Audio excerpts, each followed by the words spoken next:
பாட்டாளி சொந்தங்களே, அன்புமணி தம்பிகளை வணக்கம். நேற்றைய தினம் இந்த போலூர் தொகுதியில் இந்த பிரேமலதா பிரச்சாரம் பண்ணுது. இது எந்த தைரியத்தில் இங்கே பிரச்சாரம் பண்ணுது, வேட்பாளரை நிற்க வைக்குதுன்னா, ஏவா வேலு.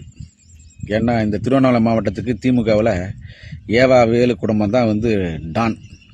இந்த டான் குடும்பத்துக்கு இங்கே இருக்கிற வன்னியெல்லாம் அடிமை, திமுக வன்னியெல்லாம் அடிமை. அந்த தைரியத்தில், ஏன்னா இங்கே நம்ம 10.5% இடஒதுக்கீட்டுக்கு எதிராக சென்னையில் பேசிட்டு, இங்கே தேமுதிக வேட்பாளரை நிற்க வச்சுட்டு, இங்கே நம்மளுக்கு எதிராக பேசின கட்சி தலைமைக்கு நம்ம வன்னியனுங்களே, திமுகவில் இருக்கிற வன்னியங்களே ஓட்டு வாங்க போகிறாங்க. எவ்வளோ ஒரு ஆணவம் இருக்குது பாருங்க இந்த பிரேமலதா கூட்டத்துக்கு, தைரியம் இருக்கும் பாருங்க இந்த பிரேமலதா கூட்டத்துக்கு. அந்த உணர்வு நமது சொந்தங்களுக்கு இருக்க வேணாமா? இடஒதுக்கீட்டுக்காக நாம் கடந்த 35 ஆண்டு காலமாக போராடிட்டு வரோம். பாமக இடஒதுக்கீடுக்கு போராடுறது அப்படின்றதுக்காக என்ன பாமகக்காரன் மட்டும் அனுபவிக்க போகிறான் அந்த இடஒதுக்கீட்டை? விளிம்பு நிலை, நலிவுற்று இருக்கிற அனைத்து வன்னிய சொந்தங்களுக்கும் அனைத்து உரிமைகளும் கிடைக்கணும். நமக்கு மட்டும் இல்லை, அனைத்து சமுதாயத்துக்கும் அவங்கவுங்க ஸ்ட்ரென்த்துக்கு ஏற்ற மாதிரி இடஒதுக்கீடு கொடுக்கணும்னு தான் பாமக கேட்குது. நம்மளுக்கு மட்டும் கேட்கல. தமிழ்நாட்டில் சாதிவாரி கணக்கெடுப்பு நடத்தி அந்தந்த மக்களுக்கு ஏற்ற மாரி அந்தந்த மக்களுக்கு உண்டான இடஒதுக்கீட்டை கொடுக்கணும் அப்படின்னு தான் நாம் போராடிட்டு இருக்கோம். இந்த இடஒதுக்கீடு போராட்டத்தை கொச்சைப்படுத்தி பேசிய, எதிர்ப்பு தெரிவித்து பேசிய பிரேமலதா இன்னைக்கு போலூர் மண்ணில் அது வேட்பாளரை நிற்க வச்சு இது பிரச்சாரம் பண்ணுது. அந்த பிரச்சாரத்தில் நமது அன்புமணி அண்ணன் அவர்களை அடித்து விரட்டுவார்கள் இங்கே இருக்கிற மக்கள் அப்படின்னு ஆணவமாக பேசுது.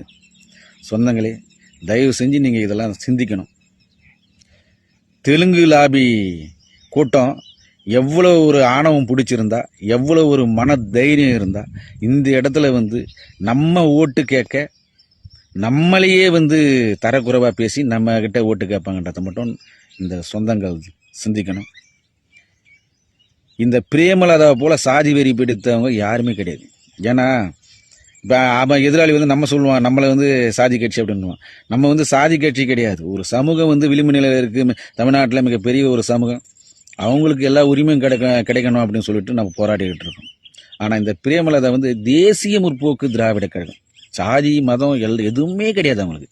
அப்பேற்பட்ட பிரேமலதா வாங்கினதே 10 சீட்டு. 10 சீட்டில் 6 சீட்டு தெலுங்கு லாபிக்கு, ஒரு எம்பி தெலுங்கு லாபிக்கு. மற்ற கம்யூனிட்டி யாருமே அந்த கட்சியில் இல்லையா? மற்ற கம்யூனிட்டிக்காரன் எவனுமே அந்த கட்சிக்கு ஓட்டு போட தேவையில்லையா? எல்லாருக்கும் சரிசமமாக பிரித்து கொடுக்க வேண்டியது தானே? ஏன்னா நீ தானே சாதி மதமற்ற கட்சியாச்சு உங்கள் கட்சி. அதனால் சொல்ல வரேன். சொல்லு, எவ்வளோ ஒரு நம்ம முட்டாளாக இருந்தால் 6 பேரும் அந்த தெலுங்கு லாபிக்காரன் தான் தகுதி இருக்குதா? வேற யாருக்குமே தகுதி கிடையாதா? அப்பேற்பட்ட சாதி வெறி பிடிச்ச பிரேமலதா இன்னைக்கு ஆணவமாக திமுறா இந்த போலூர் மண்ணில், இந்த வன்னிய பாட்டாளி சொந்தங்கள் வாழ்கின்ற இந்த மண்ணில் நமக்கு எதிராக பேச்சு பேசுது. நம்ம இடஒதுக்கீடை தடுக்க நினைக்கின்ற இந்த அராஜகம் பிடித்த பெண்மணி, இந்த அராஜகம் பிடித்த பெண்மணி நிற்க வைக்கும் வேட்பாளர்கள் இவங்கெல்லாம் ஜெயிச்சு நாளைக்கு கோட்டைக்கு போனாங்கன்னா கண்டிப்பாக எந்த மக்களுக்குமே இடஒதுக்கீடு கிடையாது. எந்த விளிம்பு நிலை மக்களுக்கும் நல்லதே நடக்காது. அப்பேற்பட்ட கூட்டம் இந்த பிரேமலதா கூட்டம். இதுக்கு தயவு செஞ்சு வாக்களிச்சிடாதீங்க, தயவு செஞ்சு வாக்களிச்சிடாதீங்க. ஏன்னா இது பேசின பேச்சு கேட்ட உண்மையான வன்னினா இருந்தால் ஒவ்வொருத்தனோட ரத்தம் கொதிக்கணும். அடித்து விரட்டுவார்கள் அப்படின்னு ஒரு வார்த்தையை பிரயோகம் பண்ணதுன்னா, நான் கேட்குறேன், பிரேமலதா அவர்களே, உங்களுக்கு துணிச்சல் இருந்தால் நீங்கள் ஒன்றா கிராமப்புறத்தில் போய் இந்த பேச்சு பேசுங்க.